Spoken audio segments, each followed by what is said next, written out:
tingin ting ting ting ting ting ting ting ting ting. Tingin ko ho, mga kababayan, lalong paiigtingin ni Bato de la Rosa ang kanyang pagtatago ho, mga bossing. At tingin ko din ho, mga kababayan, yang si Bongo na pumapasok po sa Senado sa mga susunod na araw, hindi na din ho yan papasok sa Senado, mga boss chief amo, sir. So, to cut the story short, dadagdag yung mga pabigat sa bayang Pilipinas. Actually, dati pa naman 'no, pabigat na 'yang mga 'yan, mga bossing. Bakit po? Ano ba ang nakukuha natin at napapala ng mamamayang Pilipino diyan sa mga, senador ni Duterte? Biruin mo may Bongo ka na, meron ka pang Bato de la Rosa, may Robin Padilla ka pa. 'Yan tatlo pa lang na 'yan, 1,000,000 buwan-buwan na, mga bossing ang kinakain 'no, sa pondo ng bayan na wala naman pong napapala ang mamamayang Pilipino. At bakit po nasabi ni Mark Ramos na lalong paiigtingin at lalong magtatago itong mga, ito, si Bongo at si Bato de la Rosa. Si Bongo hindi pa naman nagtatago, pero malapit na 'yan. Kasi mga bossing, ngayon po yung confirmation of charges ni dating Pangulong Duterte, mga kababayan, ito talagang, mismong nabanggit, mismong ipinakita, isinalampak yung mga pagmumuka nitong mga, co-perpetrator or mga kasapakat ni dating Pangulong Duterte, mga bossing. No, sabi dito sa Philippine Star, the International Criminal Court (ICC) Office of the Prosecutor publicized a document showing the presidential organization structure during the term of former President Rodrigo Duterte. The structure highlighted Duterte's alleged co-perpetrator in the drug war. No, the document, which was initially tagged as confidential, was reclassified as public na. Dati ho kasi, mga bossing, ano yan kumbaga may mga redacted yung mga pangalan nila, pinagtatakpan ho, mga kababayan, at hinulaan pa natin dito sa channel natin. Ayun nga po, sa pool, tama yung mga hula natin. Bato de la Rosa, Ronald Bato de la Rosa, Bungo o si Senator CLTG, no, construction company. Sino pa? Si Vitaliano Aguirre, yung Vicente Danao. Yan yung mga pangalan at marami pa hong iba, mga kababayan, papakita natin pagkatapos. The document, which was initially tagged as confidential, was reclassified as public in accordance with the pre-trial chambers ICE instruction on February 18, 2026. The confirmation of charges hearing will begin today, February 23, 2026, 10 a.m. in The Hague or 5 p.m. in Manila time. 10 a.m. sa The Hague. Medyo dito kasi anong oras na ngayon dito, no? Eto nga po, mas lakihan natin, kunin natin yung mas malaki ho, mga boss.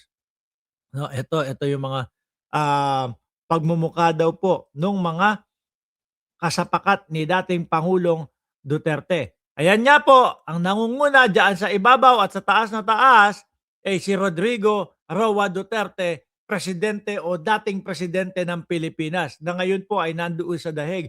Madami pong nagtatanong sa akin. Sabi nila, Mark, yabang, Mark Ramos, ano na nangyari kay Bongbong Marcos? Sabi ko, ayun, presidente pa din.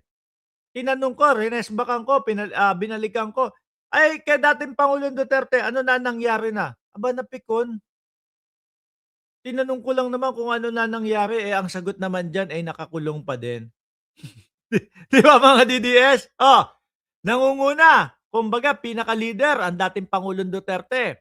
Office of the President, meron dito, Salvador Panelo, Medjaldia, yan, spokesperson si Panelo. Ngayon, eto si Vitaliano Aguirre, ayan Menardo Guevara, Vitaliano Aguirre, Secretary of Justice Menardo Guevara, tapos sa ilalim si Vitaliano Aguirre na pangalanan niyan. Etong si Isidro La Peña, si Christopher Lawrence Bongo or aka CLTG, no? Christopher Lawrence Tesorogo, ibig sabihin nung si LTG, si Vitaliano Aguirre, ano, sino pa? Sa ilalim, etong si Oscar Albayalde, tapos etong si, Heran, etong si Ronald De La Roa, ayan, si Tomas, oh, mga bossing, oh. 'Di ba, oh, dalawa pa mukha, oh, 'di ba? Mukhang talagang diin na diin si Tomas. Isidro La Peña, sino pa nandiyan? Isidro La Peña, oh, 'yan, sila-sila ho, mga kababayan. Tingin ko itong mga ito, malamang sa alamang, eh, mga magsitago na din po, 'no? Wag nang gagawin na manlaban kung sakali man na-issuean kayo ng warrant of arrest. Bakit? Puwede naman kayong bisitahin ng mga kamag-anak ninyo doon sa The Hague, 'di ba? Tsaka ang yayabang ninyo, 'di ba sinasabi ninyo, eh, ganito, ganyan, kapagka yung merong mga ganito dapat sagutin, eh, bakit si Bato de la Rosa, o ngayon nagtatago na? Bakit hindi hinaharap? Kung makapag-ano, makapagpayo dito kay, Zaldico, eh, dapat hinaharap ni Zaldico yang mga ganyan, hindi dapat siya nagtatago. Eh, eto nagtatago naman siya, mga bossing. 'Di ho ba? Ngayon ang gawin ninyo, tupadin niyo na yung mga pangako niyo sa mga DDS na sasamahan niyo si dating Pangulong Duterte doon sa loob ng OBLO. At least, ha, eh, baka lumakas pa yung boto ninyo sa susunod na tatakbo kayo sa eleksyon kasi ginampanan ninyo yung pinangako ninyo sa dating Pangulong Duterte. Huwag niyo ipakita sa mga DDS. O mga DDS, kayo naman mga uto-uto kayo. Dati ang mga sinasabi sa inyo nitong mga ito, nila Bato at nila Bongo, 'no, nasasamahan si dating Pangulong Duterte. Ngayon eto na yung pagkakataon ng dapat nakasama ng dating pangulo itong mga ito, eh, wala na, 'di na nagpapakita ho. Si Bongo malapit na din hong 'di magpakita 'yan, 'di ho ba? Naku, mami-miss niyo itong mga ito, 'no?